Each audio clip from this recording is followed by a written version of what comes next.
جس طریقے سے آج ہم تراویح پڑھ رہے ہیں، مسجدوں میں پڑھائی جاتی ہے یا لوگ گھروں میں اس کا اہتمام کرتے ہیں، تو کیا صحابہ کرام نے اس طرح کیا؟ کیا نبی صلی اللہ علیہ وسلم نے اس طرح کیا؟ کیا یہ سب کچھ مسجد نبوی میں بھی ہوتا تھا؟ کیا اس دور کے مسلمان رات کو اسی طرح ہر روز اتنی رکعتیں اکٹھے ہو کر نماز پڑھتے تھے؟ تو ایسا نہیں ہے۔ نبی صلی اللہ علیہ وسلم کے زمانے میں لوگ اپنے اپنے گھر میں نفل نماز رات کے کسی بھی حصے میں پڑھ لیتے تھے، آپ نے اس کا شوق دلا دیا۔ لیکن اس کے ساتھ ساتھ یہ بھی ہے کہ آپ نے یہ نفلی نماز 3 رات جماعت کے ساتھ بھی پڑھائی ہے، اور صحیح حدیث سے اس کی دلیل ملتی ہے۔ یعنی 3 رات صحابہ کو اکٹھا کر کے مسجد میں آپ نے اس جماعت کو کروایا، لیکن 4تھی رات کو جب بہت سے لوگ اکٹھے ہو گئے تو آپ صلی اللہ علیہ وسلم تشریف نہیں لائے اور آپ نے جماعت نہیں کرائی۔ کیوں؟ کیونکہ آپ کو یہ ڈر ہوا لوگوں کا ذوق شوق دیکھ کر کہ کہیں اس کی وجہ سے یہ نماز فرض نہ کر دی جائے یا لازم نہ کر دی جائے، اور جب کوئی چیز لازم کر دی جاتی ہے تو پھر اس کا نہ کرنے والا گنہگار ہوتا ہے۔ تو اس طرح نبی صلی اللہ علیہ وسلم کے عمل سے دلیل تو ملتی ہے کہ آپ نے ایسا کیا، کیونکہ عام طور پر تو لوگ اس میں بھی جھگڑتے ہیں نا کہ نفل نماز کی تو جماعت نہیں ہوتی لیکن تراویح کی تو جماعت ہوتی ہے۔ تو ہمارے پاس کیا دلیل ہے؟ یہ حدیث دلیل ہے جس سے یہ پتہ چلتا ہے کہ آپ نے 3 رات جماعت کرائی لیکن پھر چھوڑ دی۔ کیوں چھوڑی؟ تاکہ لوگوں پہ لازم نہ ہو جائے۔ اب سوال یہ پیدا ہوتا ہے کہ آپ نے خود کتنی رکعتیں پڑھائی تھی؟ آپ نے 8 رکعتیں پڑھائی تھی، آپ نے خود 20 نہیں پڑھائی تھی۔ اسی لیے ہم دیکھتے ہیں کہ تہجد کی نماز ہو یا تراویح کی نماز ہو، بنیادی طور پر 8 رکعتیں اور 3 وتر تو کل 11 رکعتیں ہو جاتی۔ لیکن چونکہ نفل نماز ہے اس لیے صحابہ کرام سے 20، 36، 40 تک رکعتیں ثابت ہیں جو آپ صلی اللہ علیہ وسلم کے بعد پڑھتے رہے۔ اور ہو سکتا ہے کہ آپ صلی اللہ علیہ وسلم کے زمانے میں چونکہ نفل عبادت سری عبادت ہوتی، سری کا مطلب ہے چھپی ہوئی عبادت ہوتی ہے، ہڈن عبادت ہوتی ہے، تو اپنے اپنے طور پر جس کا جتنا دل چاہے نفل پڑھ لیں۔ لیکن آپ صلی اللہ علیہ وسلم نے خود جماعت میں کیا پڑھایا یہ اہم ہے، اور وہ تھی 8 رکعتیں اور 3 وتر۔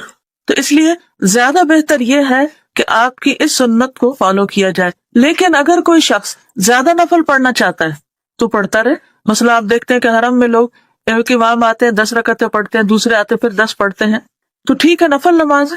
اور آخری عشرے میں آپ نے دیکھا ہوگا کہ پھر صبح دوبارہ بھی پڑھاتے ہیں، ایک دفعہ 10 پڑھا کر پھر 10 پڑھا کر پھر 10 صبح میں مزید پڑھائی جا رہی ہوتی ہے، 8 یا 10، تو اس میں کوئی حرج نہیں، آپ ساری رات پڑھتے رہے۔ نفل نماز دل کی خوشی کی نماز ہے، اس میں باہم لڑائی جھگڑا نہیں کرنا چاہیے، فتنہ فساد نہیں کرنا چاہیے، ایک دوسرے کو غلط قرار نہیں دینا چاہیے کہ یہ حرام کام کر رہا ہے، یہ غلط کر رہا ہے، یہ کوتاہی کر رہا ہے، اور اس بنا پہ مسجدیں الگ کرنا اور ایک دوسرے کو برا بھلا کہنا اور ایک دوسرے کے لیے دل میں نفرت رکھنا انتہائی ناپسندیدہ چیز ہے۔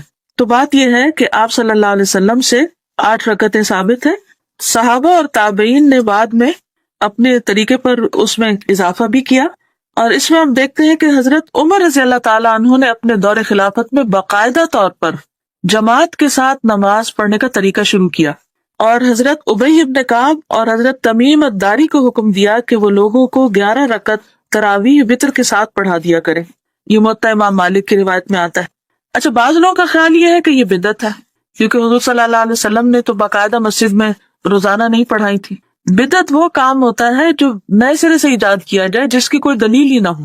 تو اس چیز کی تو ہمیں دلیل ملتی ہے، اور وہ کیا ہے کہ نبی صلی اللہ علیہ وسلم نے اس کو باجماعت پڑھایا، 3 دن پڑھایا، اور چوتھے دن پڑھانا چاہتے تھے لیکن کس ڈر سے نہیں پڑھایا کہ کہیں فرض نہ ہو جائے۔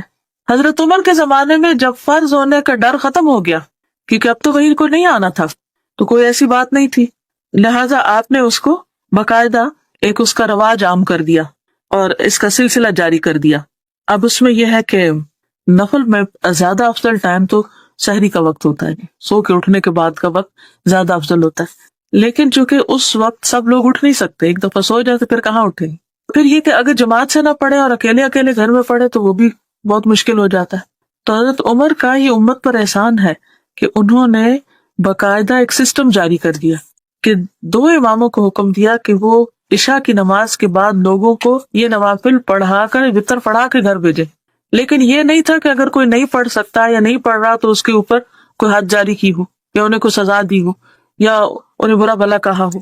تو اس طریقے سے جب یہ سنت جاری ہو گئی تو لوگ جو نبی صلی اللہ علیہ وسلم کے زمانے میں بھی جوق در جوق اور شوق سے آ رہے تھے، وہ پھر ایک سلسلہ ایسا جاری ہوا جو آج تک قائم و دائم ہے، اور ہم دیکھتے ہیں کہ اس کی برکت کی وجہ سے رمضان میں مسجدیں آباد رہتی ہیں، اور الحمدللہ امت کی اکثریت اس طریقے کو فالو کرتی رہی، سوائے چند لوگوں کے جو اس بات پہ اٹک گئے کہ چونکہ حضور صلی اللہ علیہ وسلم نے سارا مہینہ نہیں پڑھی تو سارا مہینہ نہیں پڑھنی۔ ٹھیک ہے، اگر آپ بیمار ہیں یا آپ نہیں پڑھ سکتے تو وہ ایک اور بات ہے، لیکن چونکہ رمضان میں ہر عبادت کا اجر کئی گنا زیادہ ہو جاتا ہے، اور چونکہ نبی صلی اللہ علیہ وسلم نے اس کی ترغیب دلائی، کیونکہ آپ دیکھیں نا حدیث نمبر 1189 میں آتا ہے کہ کانا رسول اللہ صلی اللہ علیہ وسلم یرغب فی قیام رمضان، کہ آپ رمضان کے قیام کی ترغیب دلاتے تھے، شوق دلاتے تھے، اور جو بھی نفل عبادت ہوتی ہے وہ شوق کے ساتھ ہی پڑھی جاتی ہے، اور شوق کے ساتھ ہی اس کو پڑھنا چاہیے۔ یہ جو 20 رکعت کی بات ہے، اس کا کسی صحیح حدیث میں ذکر نہیں ملتا، ہاں منقطع روایت میں اس کا ذکر آتا ہے، لیکن یہ بات ضرور ہے کہ حضرت عمر کے دور میں لوگ 20، 36 اور 40 رکعتیں پڑھا کرتے تھے۔ تو اس میں آپ دیکھیے کہ 8 اگر کوئی پڑھے تو وہ کیا سمجھ کے پڑھے گا کہ نبی صلی اللہ علیہ وسلم نے 8 پڑھائی تھی، لہٰذا 8 سے کم پہ نہ جائے اور آپ کی سنت سمجھ کے اس کو کریں۔ لیکن اگر آپ کا دل چاہ رہا ہے اور آپ کے اندر اللہ کی اتنی زیادہ محبت ہے کہ آپ 40، 50 کے 100 پڑھنا چاہتے ہیں، تو اس میں کوئی آپ کو روکے گا نہیں، آپ ایسا کر سکتے ہیں۔ پھر یہ ہے کہ جو پسندیدہ چیز ہے وہ ہے لمبا قیام، قیام طویل ہونا چاہیے۔ اب بعض لوگ 100 رکعتیں پڑھنے کا شوق رکھتے ہوں گے، مگر اگر آپ 100 پڑھیں گے تو قیام کتنا ہوگا؟ تو اٹھک بیٹھک ہی ہوگی، نمبر تو بڑھ جائے گا رکعتوں کا، یا سجدے زیادہ ہو جائیں گے، لیکن اس میں یکسوئی اور خشوع و خضوع نہیں رہے گا۔ لہٰذا زیادہ بہتر کیا ہے کہ انسان کم پڑھ لے لیکن طویل قیام کرے۔ حضرت عائشہ نبی صلی اللہ علیہ وسلم کے قیام کے بارے میں فرماتی کہ مت پوچھو اس کی طوالت اور مت پوچھو اس کا حسن، کہ کتنا لمبا قیام ہوتا تھا اور کتنا خوبصورت قیام ہوتا تھا۔ خوبصورت سے مراد کیا ہے کہ پوری یکسوئی کے ساتھ ہلے جلے بغیر انسان کھڑا ہو۔ اب آپ صلی اللہ علیہ وسلم کی تہجد کی جو کیفیات ملتی ہیں اس میں یہ کہ ایک دفعہ آپ نے نماز شروع کی، پوری سورۃ البقرہ اور آل عمران اور النساء جو ہے وہ ایک رکعت میں پڑھ لی۔ اب آج کس کے اندر یہ ہمت ہے؟ البقرہ تو کیا ایک جز پڑھنے میں ہم تھک جاتے ہیں۔ تو اس لیے جس کو توفیق اللہ دے وہ جتنا طویل قیام کر سکے کرے۔ اور آپ کے قیام کی کیفیت کیا ہوتی تھی کہ آپ کے پاؤں مبارک سوج جاتے تھے، اور پھر بھی آپ شوق سے پڑھتے، یعنی آپ کے اوپر تھکن کے آثار نہیں ہوتے تھے، یہ کوئی احسان جتانا نہیں تھا۔ اس لیے بہت ضروری ہے کہ جو لوگ بھی پڑھیں، جتنا بھی اللہ ان کو پڑھنے کی توفیق دے، وہ کوشش یہ کریں کہ چاہے رکعتیں کم ہو، طویل قیام ہو، اور نیت کر لیں کہ پورا قرآن مجید رمضان کے قیام میں ختم کرنا ہے، کیونکہ قیامت کے دن روزہ اور قرآن جو ہے یہ دونوں شفاعت کریں گے۔ تو روزہ کہے گا میں نے اس کو بھوکا پیاسا رکھا اور کھانے پینے سے روکا، اور قرآن کیا کہے گا کہ میں نے اس کو رات کی نیند سے روکا اور یہ رات کو مجھے پڑھتا رہا۔ تو رات کو نماز کے اندر پڑھنا افضل ترین قرات۔ اب اگر آپ خود نہیں پڑھ سکتے تو آپ کسی مسجد چلے جائیے، کسی حافظ امام کا اہتمام کر لیجئے، اور کوشش یہ کیجئے کہ اول سے آخر تک پورا قرآن رمضان میں نماز کی حالت میں پڑھ یا سن لیجئے۔ کچھ لوگ جو حفظ نہیں کر سکتے، کوئی قریب میں مسجد نہیں ہے، کوئی انتظام نہیں ہے، تو وہ مصحف لے کر یعنی قرآن مجید لے کر خود بھی کھڑے ہو کر پڑھ سکتے ہیں۔ اور اس میں ہمیں حضرت عائشہ کے بارے میں ملتا ہے کہ ان کے جو غلام تھے زکوان، وہ اس طرح پڑھا کرتے تھے، یعنی وہ مصحف کھول کر اس سے دیکھ کر ریڈ کرتے تھے اور پھر باقی رکوع اور سجدہ وغیرہ کر لیتے۔ تو ایسا کرنا بھی جائز۔ اس کا کیا طریقہ ہو؟ جو لوگ اکیلے جیسے پڑھ رہے ہیں تو قبلہ رخ ہو کر میز ساتھ رکھ لیں، اور قرآن مجید جیسے سعودی قرآن مجید ہے جس پر صفحے کے شروع سے ہی آیت شروع ہوتی اور صفحے کے اختتام پر آیت ختم ہوتی، تو اگر آپ ایک رکعت میں 2 صفحے پڑھ لیں اور اپنے ہاتھ قیام کے وقت سینے پہ باندھے رکھیں اور ایک ہاتھ سے مصحف کو پکڑ لیں اور 2 صفحے ایک رکعت میں پڑھ لیں، اور پھر آپ اس کو رکھ دیں، اور اگلی 2 رکعتوں میں پھر صرف ایک صفحہ آپ کو پلٹنا پڑے گا، تو نماز میں زیادہ حرکت بھی نہیں ہوگی۔ اور ایک بات یاد رکھیے کہ یہ نہیں کہ آپ دونوں ہاتھ کھول کر اور اس سے قرآن مجید لے کے اور پھر اس کے صفحے پلٹ کر ڈھونڈنا شروع کر دیں، اچھا کہاں تک پڑھا تھا اور اب کیا پڑھوں۔ یہ سب چیزیں نماز میں خلل ڈالیں گی اور اس کی اجازت نہیں ہے۔ کم سے کم حرکت کے ساتھ اگر آپ پڑھ سکیں تو بہت اچھا رہے گا، تاکہ نوافل میں ایک مرتبہ کھڑے ہو کر پورا قرآن مجید پڑھا جا سکے۔ تو اللہ تعالیٰ سے دعا ہے کہ اللہ تعالیٰ ہمیں عمل کی توفیق عطا فرمائے۔ السلام علیکم ورحمۃ اللہ وبرکاتہ۔ اگر آپ کا کوئی سوال ہو یا کوئی بات کہنا چاہیں تو آپ پوچھ سکتے ہیں. جی، تہجد کہتے ہیں اس نفل نماز کو جو سو کر اٹھنے کے بعد پڑھی جاتی ہے. قیام اللیل رات کے کسی بھی وقت حصے میں آپ عشاء کے بعد پڑھ سکتے ہیں، فجر سے پہلے پہلے. اس میں سونا جاگنا کوئی شرط نہیں. مثلا کچھ لوگ ایسے ہیں کہ جو سمجھتے ہیں کہ صبح نہیں اٹھ سکیں گے، یا یہ کہ رات دیر تک پڑھتے ہیں یا جاگتے ہیں، اب وہ سو نہیں رہے. اب سونے سے پہلے اگر وہ نفل پڑھتے ہیں تو وہ قیام اللیل ہو. اگر وہ سو کے اٹھ کے پڑھتے ہیں تو تہجد ہو. سوال ہے کہ کیا تراویح بیٹھ کے پڑھ سکتے ہیں؟ کوئی بھی نماز اس میں قیام جو ہے وہ لازم ہے، نماز کا حصہ ہے قیام. لیکن کوئی شخص اگر بیمار ہو یا کھڑے ہونے کی استطاعت نہ رکھتا ہو تو پھر اس کے لیے اجازت ہے کہ وہ بیٹھ جائے. نفل نماز جو ہے یہ کھڑے ہو کے بھی پڑھی جا سکتی ہے اور بیٹھ کر بھی پڑھی جا سکتی ہے، لیکن کھڑے ہونے والے کے مقابلے میں بیٹھنے والے کا اجر آدھا ہے. یعنی کھڑے ہونے پر اگر 100 نمبر ملتے ہیں تو بیٹھنے پر 50 نمبر ملیں گے. تو اس لیے بغیر عذر اور مجبوری کے بیٹھنا نہیں چاہیے. ہاں، اگر کسی شخص کو کوئی بیماری ہے، کوئی تکلیف ہے اور وہ زیادہ کھڑا نہیں ہو سکتا اور ڈر ہے کہ پھر وہ بالکل کچھ بھی پڑھنے سے جائے گا، تو اس صورت میں بہتر ہے کہ نہ پڑھنے سے وہ بیٹھ کر پڑھ لے، لیکن بلا وجہ بیٹھ کے نہیں پڑھنی چاہیے نماز. اور قیام جو ہے نماز میں فرض کے درجے میں ہے. فرض نماز میں تو کھڑا ہونا جو ہے وہ لازم ہے. بعض لوگ فرض نماز بھی بیٹھ کے پڑھ رہے ہو تو وہ درست نہیں. صحابہ کرام کے بارے میں آتا ہے کہ وہ سہارا لے کے کھڑے ہو جاتے، دیوار کی ٹیک لے کے یا اسٹک کی ٹیک لے کے کھڑے ہوتے تھے، لیکن کھڑے ہو کے نماز پڑھتے تھے. ہاں، اگر کوئی شخص بالکل بیمار ہے، وہ کھڑا ہی نہیں ہو سکتا، تب 2 لوگ پکڑ کے کیسے اس کو کھڑا رکھیں یا کہاں سے وہ سپورٹ لے، تو ایسی صورت میں اگر وہ بیٹھ جائے تب بھی نماز ہو جائے گی. اور اگر کوئی شخص ساری زندگی کھڑے ہو کے پڑھتا رہا ہے، پھر بڑھاپے کی وجہ سے یا بیماری کی وجہ سے اس کو بیٹھنا پڑ رہا ہے، تو انشاءاللہ اللہ سے امید ہے کہ اس کو پچھلا اجر نصیب ہوگا، کیونکہ اس کی عادت یہ نہیں تھی، یہ مجبوری ہو گئی، عذر ہو گیا.